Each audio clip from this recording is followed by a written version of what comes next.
Hello बच्चों, कैसे हो आप सब। ट्रिपल एस कोचिंग सेंटर में आप सबका स्वागत है। मैं राज सर। जैसा कि अभी मैं आपके क्लास 10th का चैप्टर 2 का साइंस की वीडियो हमने स्टार्ट किया है। 2 पार्ट हमने पढ़ लिया है, दोनों पार्ट के डिस्क्रिप्शन में आपको लिंक मिल जाएगी। अब हम यहाँ पे तीसरा पार्ट अपना स्टार्ट करेंगे। तीसरा पार्ट हमारा चैप्टर जो था एसिड बेस एंड सॉल्ट था। इसमें हमने अभी बहुत सारी चीज़ें पढ़ ली है। अगर आपने नहीं देखा है तो उसको जाके देखिएगा, वहाँ से बहुत सारा समझ में आएगा। इस पार्ट में हम कवर करेंगे, हमारा आखिरी टॉपिक है मोर अबाउट सॉल्ट, कि सॉल्ट के बारे में हम जानेंगे। फर्स्ट वाले वीडियो में हमने एसिड बेस के बारे में सारा पढ़ा था, सेकंड वाले में हमने उसके केमिकल रिएक्शन पढ़े थे सारे। अब तीसरे पार्ट में हम क्या करेंगे, सॉल्ट के बारे में पढ़ेंगे। तो सबसे पहले सॉल्ट क्या है, तो हमने पीछे वीडियो में पढ़ा था, जब भी कोई एसिड या बेस आपस में रिएक्शन करता है, एसिड और बेस रिएक्शन करता है तो क्या बनता है, सॉल्ट एंड वाटर बनता है ना। तो यही जो सॉल्ट था, बार बार सॉल्ट सॉल्ट आ रहा था, तो हमें वहां पे नहीं पता था कि सॉल्ट क्या है आखिर। तो अब हम यहाँ पे हमें ये पता चल गया, ये जो सॉल्ट है कब बनता है, जब एसिड और बेस आपस में मिलता है तो सॉल्ट बनता है। ऐसे कुछ और था, जितने भी फॉर्मेशन रिएक्शन थे जिसमें सॉल्ट निकल रहा था, ठीक है। अब उस हमें सॉल्ट के बारे में पढ़ना कि आखिर वो सॉल्ट क्या है, सॉल्ट हमारा एसिड है या बेस है, हम कैसे पता करेंगे, उसका पीएच कितना होता है, हमने पीएच वैल्यू भी पीछे वीडियो में पढ़ा था। तो ये सब सारी जानकारी अब हमें इस वीडियो में यहाँ पे मिलेगी, ठीक है। तो सबसे पहले देखते हैं हम सॉल्ट।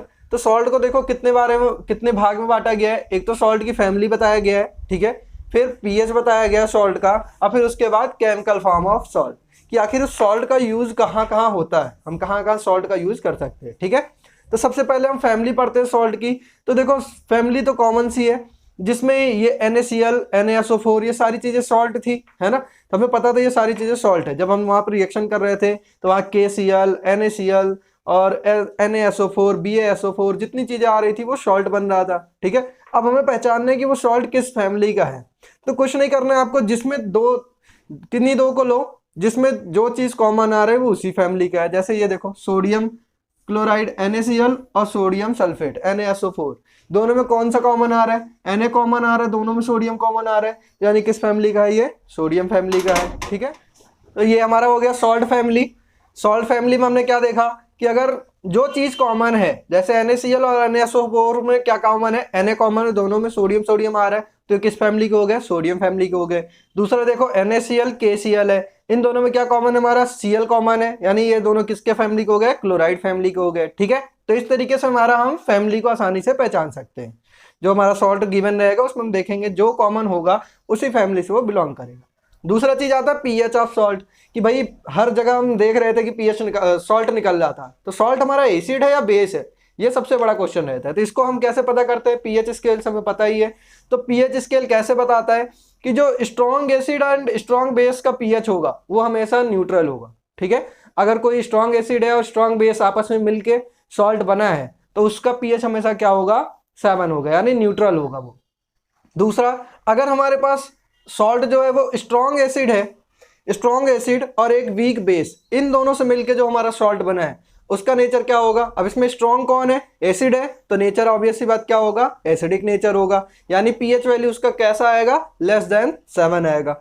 दूसरी ओर 2 पॉइंट हो गया। तीसरा पॉइंट आता है हमारा, अगर स्ट्रॉन्ग एसिड है, स्ट्रॉन्ग बेस है हमारे पास और वीक एसिड है, तो कौन सा आएगा, उनका सॉल्ट कैसा होगा, हमेशा बेसिक होगा। क्यों होगा, जो चीज स्ट्रॉन्ग होगा उसी की क्वालिटी तो ज्यादा आएगी।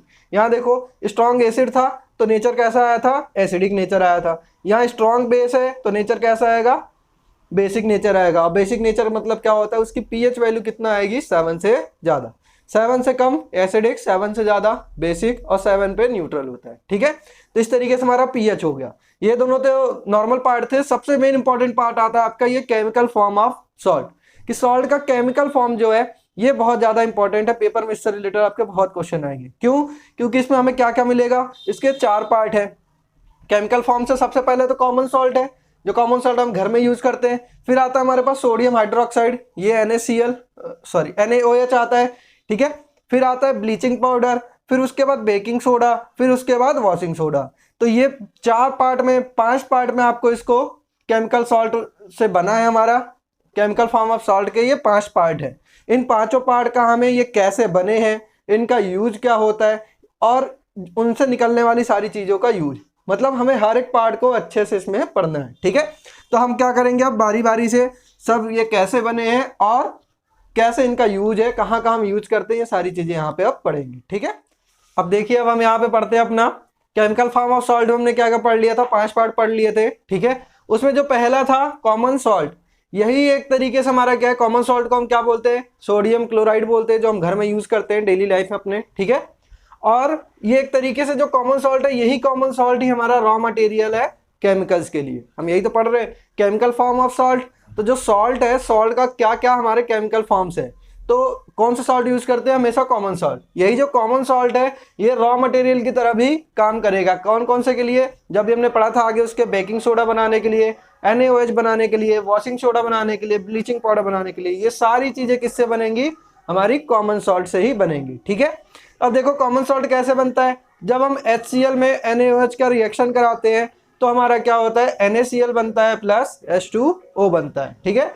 HCl है, हाइड्रोक्लोरिक एसिड में NaOH सोडियम हाइड्रोक्साइड की रिएक्शन कराया तो NaCl प्लस H2O, यही NaCl हमारा क्या होता है, कॉमन सॉल्ट होता है, ठीक है। अब इसी का हम यूज देखेंगे कि इसका कैसे रॉ मटेरियल में यूज होता है और इसका यूज करके हम कैसे अलग अलग प्रोडक्ट बनाते हैं। सबसे पहला क्या है हमारा, सोडियम हाइड्रोक्साइड है, जिसको NaOH बोलते हैं, ठीक है। तो सोडियम हाइड्रोक्साइड कैसे बनता है कि अगर NaOH, देखो इससे समझो आप कि ये हमारा एनोड है, एक एनोड है, कैथोड है, इसमें हमने क्या मिलाया था, इसमें हमने मिलाया NaCl, जिसको हम ब्राइन बोलते हैं, ठीक है। NaCl को हम ब्राइन भी बोलते हैं, एक्वस सॉल्यूशन है NaCl का।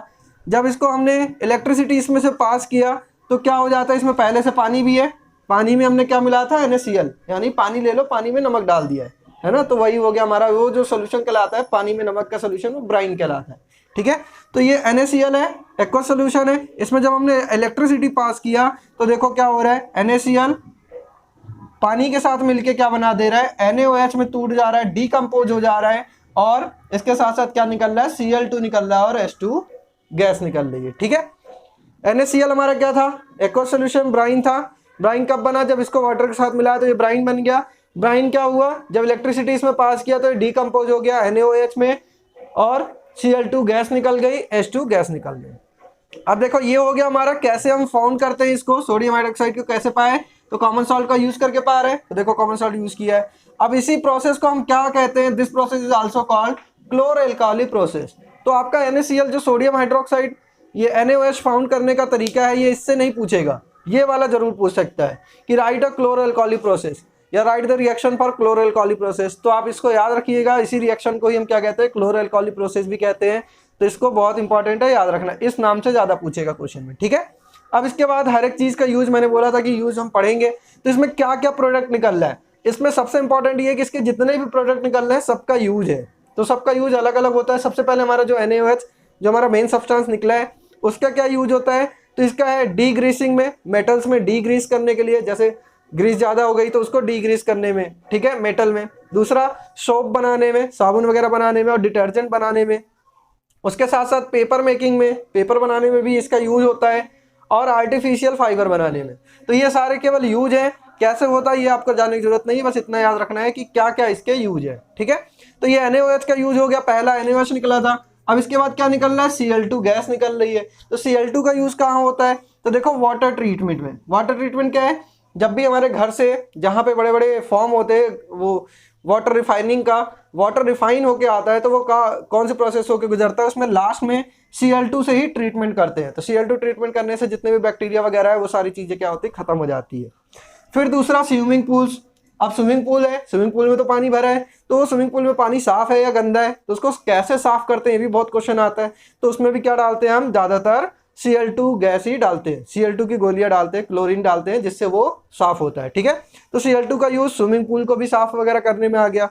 PVC बनाने में, पॉलीवाइनिल क्लोराइड बनाने में भी होता है यूज। PVC की पाइप वगैरह आती है, देखा होगा आपने, लिखा होता है। CFCs, ये गैस बताया था मैंने, CFC गैस जो रेफ्रिजरेटर में पहले यूज होता था, और इसी की वजह से हमारा ओजोन लेयर जो है वो खराब हो रहा था, ठीक है। उसके बाद बहुत सारे पेस्टिसाइड बनाने में भी यूज होता है। तो ये हो गया Cl2 का यूज। इसके बाद आता है हमारा H2, लास्ट में H2 गैस निकली है, तो H2 को देखो फ्यूल की तरह यूज करते हैं। उसके बाद मार्जिन में यूज करते हैं, और सबसे मेन इंपॉर्टेंट यूज का होता है अमोनिया फॉर फर्टिलाइजर। अमोनिया बनाने में यूज होता है, जो हमारा फर्टिलाइजर है। अमोनिया पता है हमने, एक मैन्योर फर्टिलाइजर पढ़ा था, तो फर्टिलाइजर में हमारा अमोनियम आता है, अमोनिया। तो अमोनिया किससे बनता है? हाइड्रोजन गैस के यूज से ही बनता है, ठीक है। इसके बाद फ्यूल देखोगे आप, तो फ्यूल में कहोगे भैया हम तो डीजल पेट्रोल यूज करते हैं, हाइड्रोजन कहाँ यूज करते हैं फ्यूल में, है ना। तो हाइड्रोजन का भी यूज होता है अंतरिक्ष स्पेस वगैरह में जाने वाली चीजों में ज्यादातर हाइड्रोजन का यूज होता है, क्योंकि ये हाइड्रोजन क्या बहुत ही हल्की गैस होती है। कभी कभी गुब्बारा देखो, जो गुब्बारा हम हवा भरते हैं जो उड़ जाती है ना। नॉर्मल आप मुंह से भरो तो वो नहीं उड़ता, क्योंकि उसमें हम कार्बन डाइऑक्साइड डालते हैं। लेकिन जो उड़ने वाली गुब्बारे होते हैं जिसमें हम हवा भरते हैं छोड़ देते उड़ जाता है, उसमें कौन सी गैस होती है? हाइड्रोजन और हीलियम दोनों भरी जाती है। हाइड्रोजन ज्यादातर भरी जाती है, हीलियम कम भरी जाती है, ठीक है, क्योंकि हीलियम महंगी होती है। तो फ्यूल के रूप में भी क्या हो रहा है, ये इसका यूज होता है। इस तरीके से हमने पहला हमारा जो था मेन रॉ मटेरियल से बना था, कॉमन सॉल्ट का यूज करके जो सोडियम हाइड्रोक्साइड बनाया, इसका हमने ये देख लिया कि कैसे बना है ये, इसको हम और किस नाम से जानते हैं और इसका क्या क्या यूज है, इसके जो प्रोडक्ट निकले वो क्या क्या यूज है। अब हम इसके आगे इसका दूसरा वाला पढ़ेंगे, ठीक है। अब यहाँ हम अपना दूसरा पढ़ रहे हैं। कौन सा है हमारा दूसरा? ब्लीचिंग पाउडर है, ठीक है। सबसे पहली चीज ये ध्यान दे दो कि सबके फॉर्मूले आपको एकदम याद होना चाहिए। फॉर्मूले बहुत पूछता है, 1 नंबर का क्वेश्चन में बहुत पूछ लेगा कि what is the formula of bleaching powder, या 4 ऑप्शन दे देगा, बोलेगा कौन सा इसमें ब्लीचिंग पाउडर है, कौन सा हमारा सोडियम हाइड्रोक्साइड है, कौन सा बेकिंग सोडा है, कौन सा वॉशिंग सोडा है। सबके फार्मूले एकदम जुबान पे होना चाहिए, क्योंकि थोड़े थोड़े सब आपस में मिलते जुलते हैं तो कंफ्यूजन होता है। तो जैसे हमने वहां पे पढ़ा था पहले क्या, NaOH पढ़ा था, सोडियम हाइड्रोक्साइड, उसको हम उसके बाद हम दूसरा पढ़ रहे हैं ब्लीचिंग पाउडर। तो ब्लीचिंग पाउडर का फॉर्मूला क्या होता है? CaOCl2, ठीक है। तो इसको याद रखना भी, ये बनता कैसे है।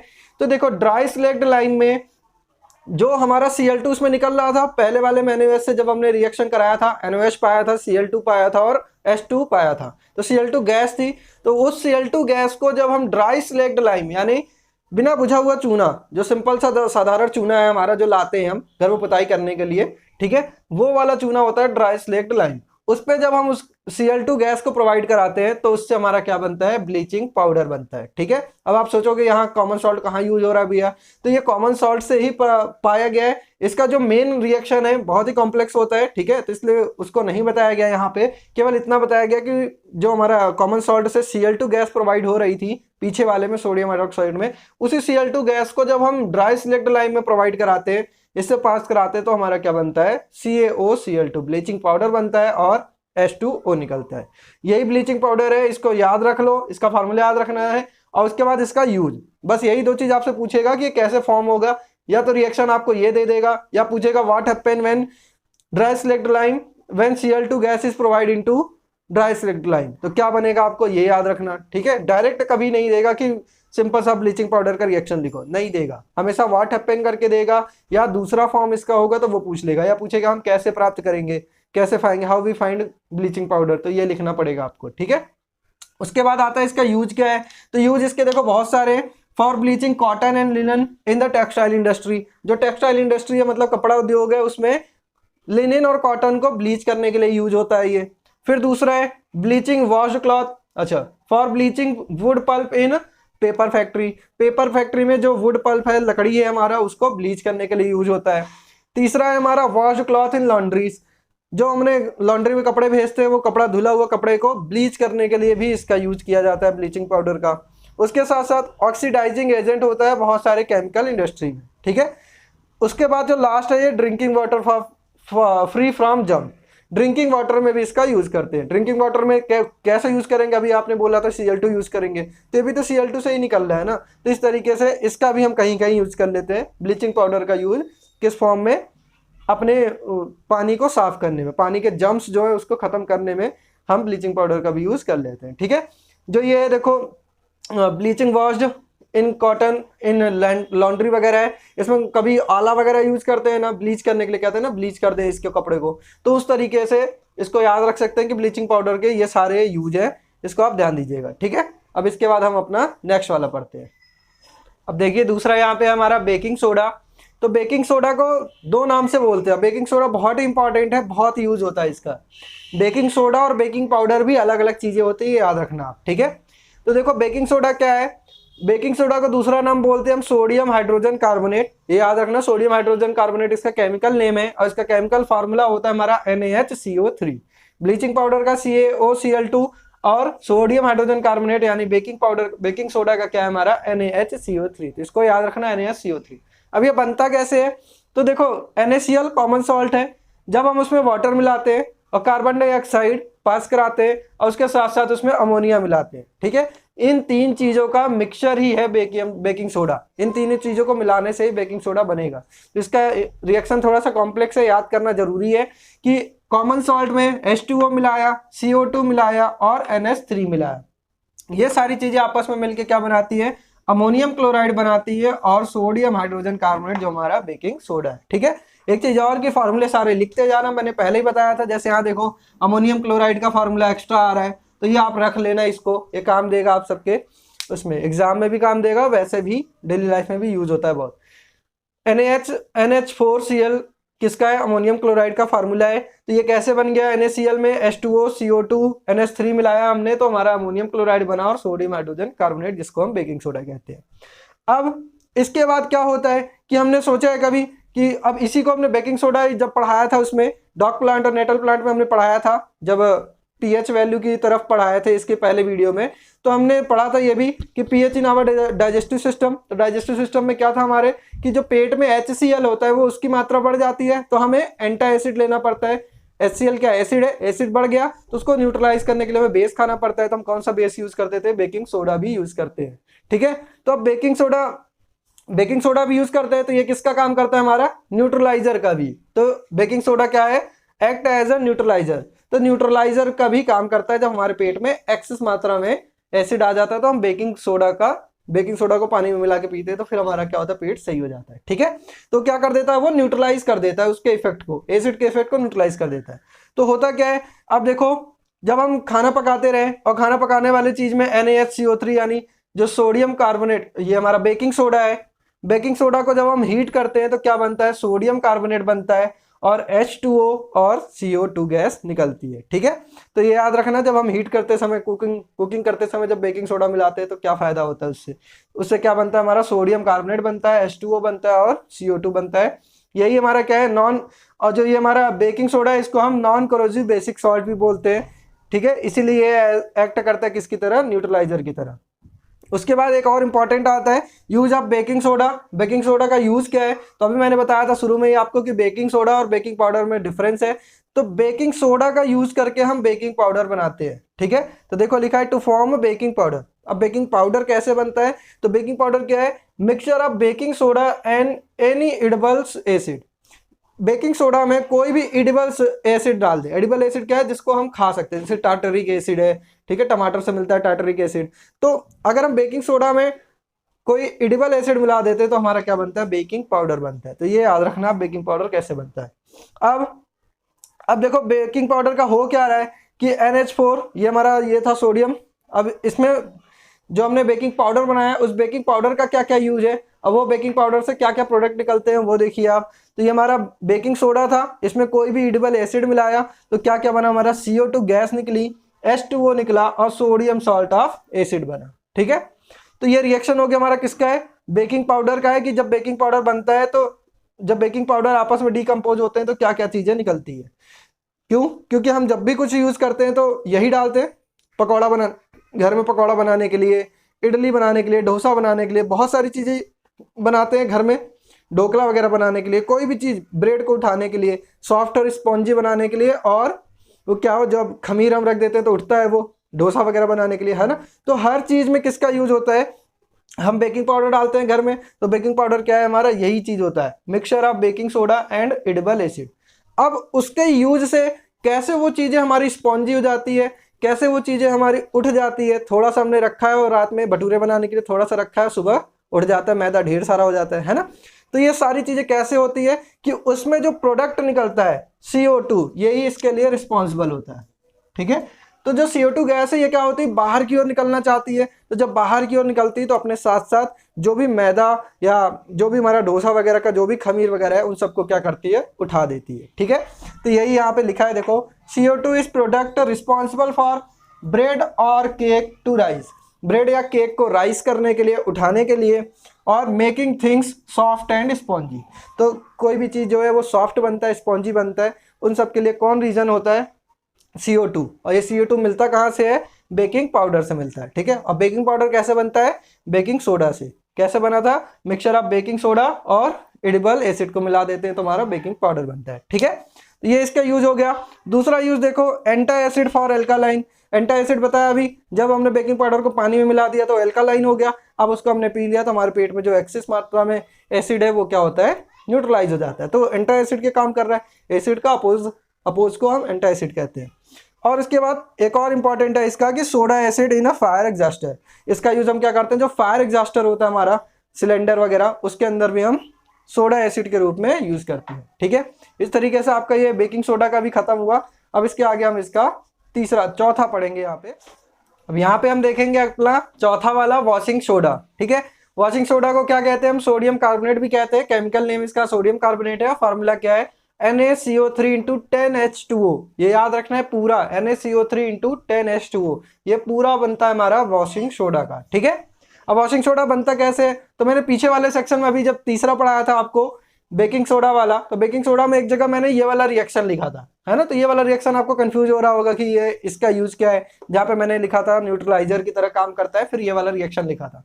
तो ये वाला रिएक्शन वहां नहीं समझ में आया होगा। ये रिएक्शन क्या था, ये दिखा रहा था कि जब हम बेकिंग सोडा को हीट करते हैं तो उससे हमारा सोडियम कार्बोनेट निकलता है, H2O निकलता है और CO3 निकलता है। ठीक है, यही जो सोडियम कार्बोनेट है, इसी सोडियम कार्बोनेट का फिर से हम रिक्रिस्टलाइजेशन कर देते हैं। ठीक है, रिक्रिस्टलाइजेशन कर देते हैं तो मतलब इसको हम वाटर के साथ रिएक्शन कराते हैं। तो वाटर के 10 मॉलिक्यूल के साथ रिएक्शन कराएंगे तो हमारा क्या बनेगा, वॉशिंग सोडा बनेगा। ठीक है, यानी बेकिंग सोडा को हीट किया, बेकिंग सोडा से हमें क्या मिला, सोडियम कार्बोनेट मिला। अब उसी सोडियम कार्बोनेट को हमने रिक्रिस्टलाइजेशन किया 10H2O के साथ, तो हमारा क्या बन गया, वॉशिंग सोडा मिला। तो इस तरीके से हम वॉशिंग सोडा प्राप्त करते हैं, फाइंड करते हैं। अब वॉशिंग सोडा का यूज देखो क्या क्या होता है कि वॉशिंग सोडा जिसको हम सोडियम कार्बोनेट कहते हैं NaCO3 × 10H2O है। अब इसमें एक चीज और ध्यान देना कि ये जो 10H2O है इसका क्या मतलब होता है। अब दिमाग में आ रहा होगा क्वेश्चन, भैया 10H2O का क्या मतलब है। H2O मतलब पानी, यानी कि क्या ये गीला फॉर्म होता है, ये हमारा वॉशिंग सोडा जो है वो गीला होता है, तो नहीं है, ऐसा कुछ नहीं है। इसके आगे अभी जो नया सेक्शन, अगला सेक्शन आएगा उसमें मैं इसके बारे में अच्छे से समझाऊंगा, क्रिस्टलाइजेशन वाले में इसको अच्छे से समझाऊंगा। ठीक है, अब देखो होता क्या है, यूज क्या क्या है। पहला यूज है इसका ग्लास, सोप और पेपर इंडस्ट्री में यूज करते हैं इसका। दूसरा है manufacture of, it is use to manufacture of sodium compound. ये बहुत इंपॉर्टेंट है, नाम इसका याद रखना, बोरेक्स। सोडियम का एक कंपाउंड है बोरेक्स। ये क्वेश्चन बहुत पूछेगा कि बोरेक्स के लिए बोरेक्स कैसे बनता है ना। तो कैसे बनता है, हमारा वॉशिंग सोडा को यूज करके बनता है। बेकिंग सोडा या बेकिंग पाउडर का यूज करके बोरेक्स नहीं बनता, इसलिए ध्यान देना कि बोरेक्स है क्या। पहले तो सोडियम का एक कंपाउंड है, ठीक है, बनता कैसे है, वॉशिंग सोडा का यूज करके हम बोरेक्स को बनाते हैं। ठीक है, तीसरा है cleaning agent for domestic purpose. Domestic purpose मतलब घरेलू में, घर में हम साफ सफाई करते हैं, कपड़ा वगैरह धुलते हैं, हर चीज धुलते हैं, तो जो साबुन वगैरह है, जो भी साबुन है, चाहे टिकिया हो चाहे डिटर्जेंट हो, सब कुछ हमारा क्या है, क्लीनिंग एजेंट है। और सब कुछ को हम क्या कहते हैं, वॉशिंग सोडा कहते हैं। वॉशिंग सोडा नाम से ही है, धोने वाला सोडा है ना, तो धोने क्लीनिंग पर्पज के लिए भी यूज करते हैं। डोमेस्टिक पर्पज में हम क्लीनिंग एजेंट के रूप में यूज करते हैं। आखिरी हमारा to remove the permanent hardness of water. Permanent hardness of water मतलब क्या है कि पानी का हार्डनेस को रिमूव करना। अब सोचोगे पानी का हार्डनेस ये क्या होता है, तो ये अगला जो चैप्टर आएगा उसमें बहुत अच्छे से आपको समझाऊंगा। बाकी आपको अभी बता दे रहा हूँ परमानेंट हार्डनेस क्या होता है। जैसे हम कहते हैं मीठा पानी और खारा पानी है ना, तो अगर आप मीठे पानी से नहाते हो या नॉर्मल पानी से नहाते हो तो आपका साबुन वगैरह अच्छे से लग जाता है, छूट जाता है। लेकिन आप कभी खारे पानी से नहाओ, जो खारा पानी क्या है, जिसमें नमकीन ज़्यादा लगता है, मतलब कड़वा सा लगता है ना, तो जिसमें नमक की मात्रा ज़्यादा होती है, उस पानी से जब भी नहाओगे तो साबुन आप रगड़ते रहो, आपका साबुन ना तो फेन होगा, ना तो उसमें बबल्स आएंगे, ना कुछ होगा। कपड़े वगैरह भी हमारे खारे पानी से नहीं धुलते, तो वो होता है हार्डनेस। ठीक है, अब हार्डनेस किसकी वजह से होता है, ये सारा जब आएगा टॉपिक उसमें समझाऊंगा आपको। तो उस हार्डनेस को खत्म करने के लिए भी हम किसका यूज करते हैं, वॉशिंग सोडा। और वॉशिंग सोडा में फिर सोचोगे कौन से पाउडर का कौन से साबुन का यूज करते हैं, तो साबुन की जगह हम पाउडर यूज करते हैं। जो डिटर्जेंट होता है उससे हमारा जो हार्डनेस है वो खत्म होता है। ठीक है, तो इसके बारे में हम नेक्स्ट चैप्टर में ज्यादा अच्छे से डिटेल से समझाऊंगा। अभी बस आपको इतना याद रखना है कि जो वॉशिंग सोडा है इसका यूज क्या है, removing permanent hardness of water में भी इसका यूज होता है। ठीक है, इस तरीके से आपका ये केमिकल फॉर्म ऑफ सॉल्ट सारा खत्म हुआ। आखिरी टॉपिक हमारा बचता है रिक्रिस्टलाइजेशन का, उसको हम अब यहाँ पे पढ़ेंगे। ठीक है, अब आखिरी टॉपिक यहाँ पे पढ़ते हैं कि are the crystal of solid really dry. जो हम उसमें पढ़ रहे थे, जैसे सोडियम पीछे पढ़ा था हमने बेकिंग सोडा का कि NaCO3 इंटू 10H2O, तो मैंने बताया था उसमें जो 10H2O है उसका मतलब क्या है ना। तो कोई भी सॉल्ट लेते हैं, वो जो क्रिस्टल है उसके जो मतलब सूखा है, ड्राई, क्या वो असली में सच में वो ड्राई होता है या उसमें कुछ ना कुछ वाटर मॉलिक्यूल्स होते हैं। तो इसको करने के लिए एक्टिविटी को देखो, जैसे CuSO4 है, कॉपर सल्फेट जो होता है वो ब्लू कलर का होता है, उसका क्रिस्टल ब्लू कलर का होता है, ठीक है। उसको आप चूरा कर लो, उसको मिक्स तोड़ लो छोटे छोटे पार्ट में और उसको एक टेस्ट ट्यूब के अंदर डाल के उसको हीट करो।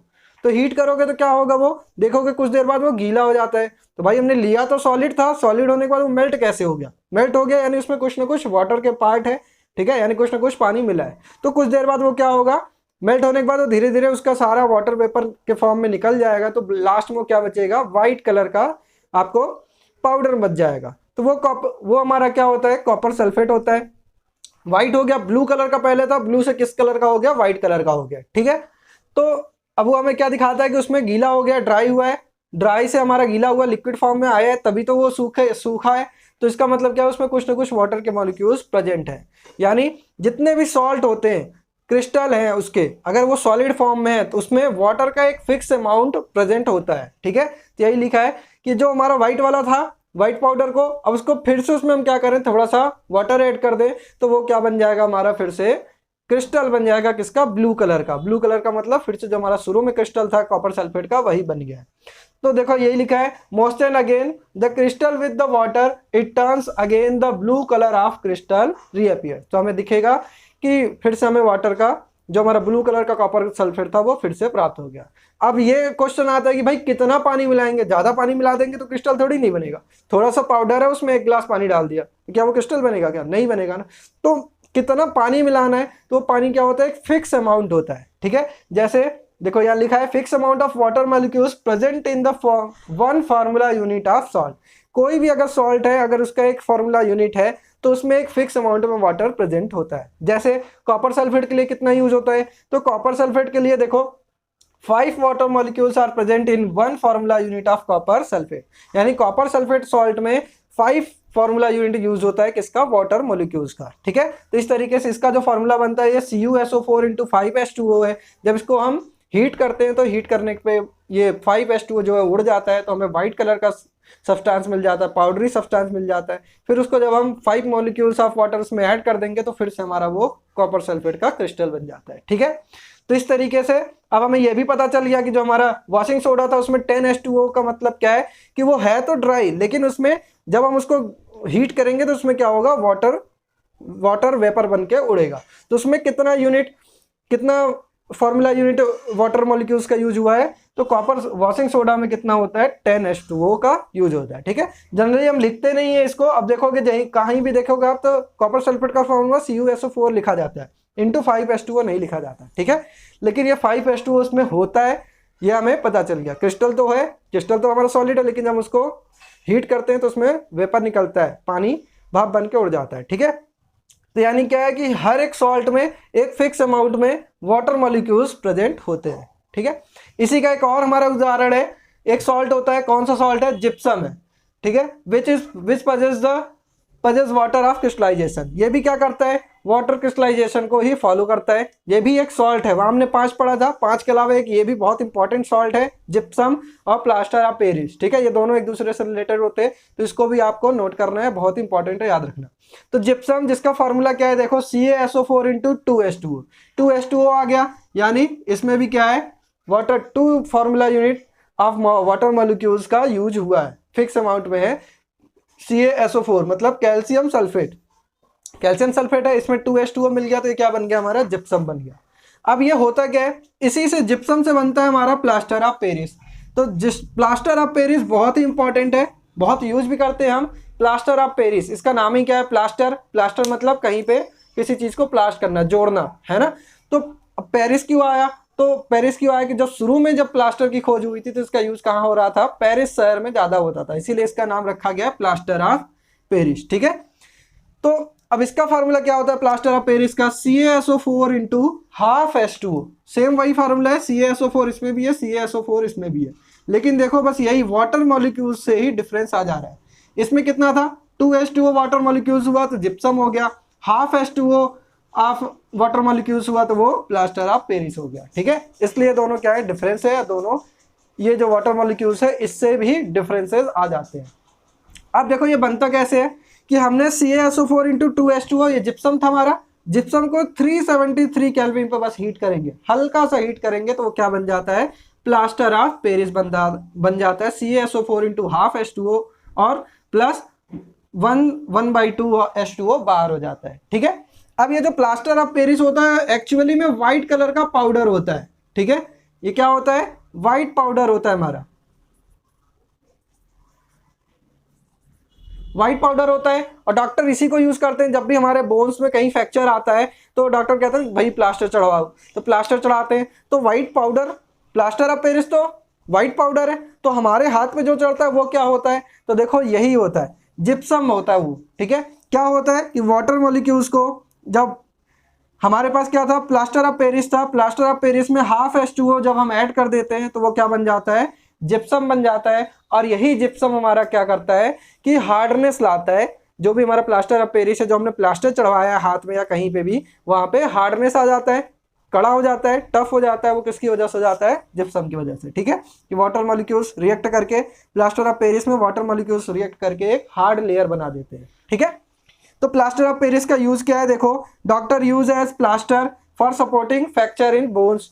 तो जो भी बोन्स में फ्रैक्चर आया है तो उसको सपोर्ट करने के लिए हम प्लास्टर ऑफ पेरिस का यूज करते हैं। ठीक है, दूसरा है फॉर मेकिंग टॉयज, और जो टॉयज वगैरह होते हैं, चीनी मिट्टी के बर्तन, टॉयज वगैरह, या कहीं भी टूटा फूटा होता है उसको रिपेयर करने के लिए, तो जहां पे भी प्लास्टर का काम हम करते हैं वो सब जगह में किसका यूज होता है, प्लास्टर ऑफ पेरिस का यूज होता है। ठीक है, प्लास्टर ऑफ पेरिस कैसे पता है ना, पाउडर है, पाउडर में वाटर मिलाया तो क्या बन जाता है, जिप्सम बन जाता है। तो यही हमारे प्लास्टर ऑफ पेरिस, जिप्सम दोनों एक ही चीज है, बस डिफरेंस किसका आ रहा है, ये वाटर मॉलिक्यूल्स का ही डिफरेंस है। तो हम ये नहीं कहेंगे कि मतलब यहाँ पे अब हम यही कहेंगे कि केवल प्लास्टर ऑफ पेरिस यूज हो रहा है, अगर हम जिप्सम यूज हो रहा है तब भी क्या है, तब भी सही है। ठीक है, लेकिन ये प्लास्टर ऑफ पेरिस जो है वो हमारी डेली लाइफ के भाषा में ज्यादा यूज होता है, इसलिए हम कहते हैं प्लास्टर चढ़ रहा है, प्लास्टर ऑफ पेरिस। ठीक है, तो प्लास्टर ऑफ पेरिस की मूर्तियां बनती है चीनी मिट्टी के, चौक के, है ना, ये सारी चीजें किससे बनती है, सब कुछ प्लास्टर ऑफ पेरिस से बनती है। ठीक है, इस तरीके से आपका ये पार्ट 3 में chapter 2 acid base and salt पूरा कंप्लीट हो गया है। आप इसको देख लीजिए, नोट कर लीजिएगा अपने कॉपी में। ठीक है, कहीं पे कोई भी दिक्कत आती है आप कमेंट में अपना फीडबैक दे सकते हैं। बाकी अगर ये वीडियो पसंद आ रही है तो लाइक कीजिए, सब्सक्राइब कीजिए, अपने दोस्तों के साथ शेयर कीजिए, बेल आइकन को भी दबाइए। ठीक है, और इसके साथ साथ अगर जैसा भी रिस्पांस होता है आप कमेंट बॉक्स में अपना फीडबैक दे सकते हैं। ठीक है, इसके बाद हम मिलेंगे आपसे नेक्स्ट पार्ट में, नेक्स्ट वीडियो में मिलेंगे। तब तक के लिए जय हिंद, जय Bharat, thank you to all of you.